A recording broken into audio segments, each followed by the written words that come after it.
ఐదు రాష్ట్రాల ఎన్నికల్లో భాగంగా ఉత్తరప్రదేశ్లోని కన్నౌజ్లో ప్రధాని మోడీ మాట్లాడుతున్నారు. లైవ్ చూద్దాం. भ्रष्टाचार अप है, असुरक्षा अप है, दंगा अप है, मां बहनों पर अत्याचार बेरोजगारी अप है, गरीबी अप है, बीमारी अप है, शिशु मृत्यु अप है, माता मृत्यु अप है, स्कूल छोड़ने वालों की संख्या अप है, पलायन करने वालों की संख्या अप है। और फिर भी कहते हैं काम बोलता है। ये काम बोलता है कि कारनामे बोलते हैं? भाइयों बहनों, काम कैसे बोलेगा? आप मुझे कहिए भाइयों बहनों, यहां पुलिस की भर्ती में जातिवाद होता है कि नहीं होता है? पुलिस की भर्ती में जातिवाद होता है कि नहीं होता है? ईमानदार नौजवान को रोजगार मिलता है क्या? जाति के नाम पर उसको नकार दिया जाता है कि नहीं जाता है? यहां के पुलिस थाने सपा के कार्यालय बन गए कि नहीं बन गए? सपा का कार्यकर्ता चाहे उसको सजा करवाता है कि नहीं करवाता है? पुलिस से डंडा मरवाता है कि नहीं मरवाता है? यहां पर जमीनों पे कब्जा सपा के लोग करते हैं कि नहीं करते हैं? निर्दोष लोगों की जमीन का कब्जा सपा वाले करते हैं कि नहीं करते हैं? उनकी कोई सुनवाई होती है क्या? पुलिस मदद करती है क्या? अफसर मदद करते हैं क्या? सरकार मदद करती है क्या? क्या ये चलने देना है क्या? ये खत्म होना चाहिए कि नहीं? ईमानदारों को उसका हक मिलना चाहिए कि नहीं मिलना चाहिए? गरीब को उसका हक मिलना चाहिए कि मिलना चाहिए? नौजवान को उसका अधिकार मिलना चाहिए कि नहीं मिलना चाहिए? भाइयों बहनों, आपको वादा करने आया हूं, भारतीय जनता पार्टी की सरकार बनेगी।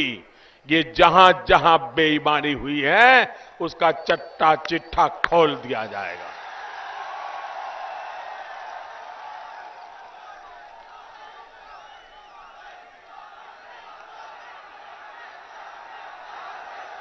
मेरे नौजवानों, क्या मेरिट के आधार पर नौकरी मिलनी चाहिए कि नहीं मिलनी चाहिए? आपकी ताकत के हिसाब से आपको काम मिलना चाहिए कि नहीं मिलना चाहिए? अगर आप होनहार हैं तो आपके नौकरी का आपको हक है कि नहीं है?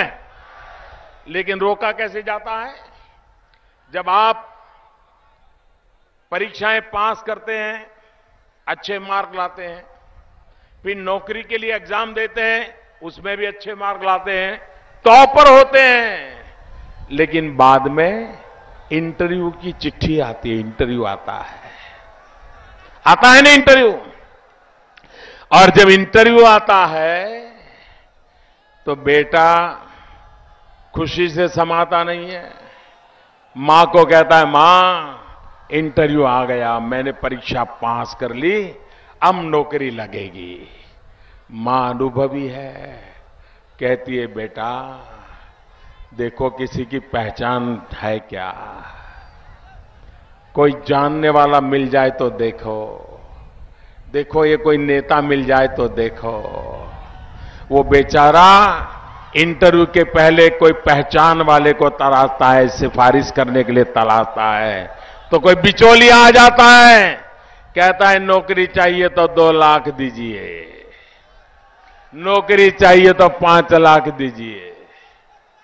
वो गरीब मां कहती है, बेटा ये तेरे बाप ने मेरे लिए जमीन छोड़ी है, ये जमीन गिरवी रख दो, लेकिन पैसे देकर के एक बार नौकरी ले लो बेटा। और इंटरव्यू में कैसा चल रहा है भाइयों? 3 बाबू बैठे हैं, एक दरवाजे से नौजवान अंदर आता है, 30 सेकंड, ज्यादा नहीं 30 सेकंड, वो 3 लोग उसको देखते हैं, वो 3 लोगों को देखता है, वो उसको पूछ लेते हैं नाम क्या, कहां से आए हो, और दूसरे दरवाजे से निकल जाता है। ये है इंटरव्यू। मुझे बताइए भाई, दुनिया में ऐसा कोई विज्ञान निकला है क्या कि 30 सेकंड में पता चल जाए कि भाई कैसा है कैसा नहीं है, पता चल जाए, ऐसा कोई विज्ञान है क्या? ये बेईमानी है कि नहीं है? ये इंटरव्यू नाम का झूठ चल रहा है कि नहीं चल रहा है? ये लोगों को उनके हक को छीनने का षड्यंत्र कि नहीं है?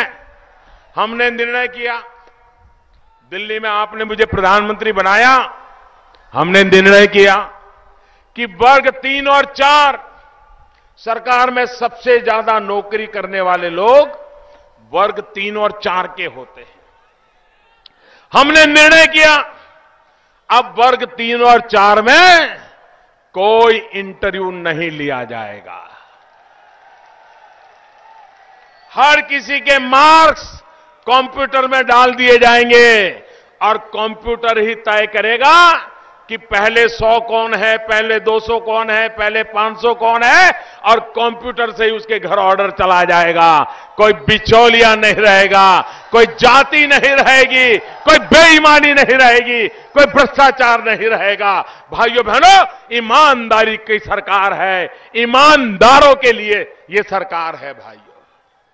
और इसलिए भाइयों बहनों, अभी रेलवे में 1 लाख लोगों का भर्ती हुआ, कोई इंटरव्यू नहीं किया, कंप्यूटर ने बता दिया, उनके घर ऑर्डर चला गया, एक नए पैसे का भ्रष्टाचार का आरोप नहीं लगा।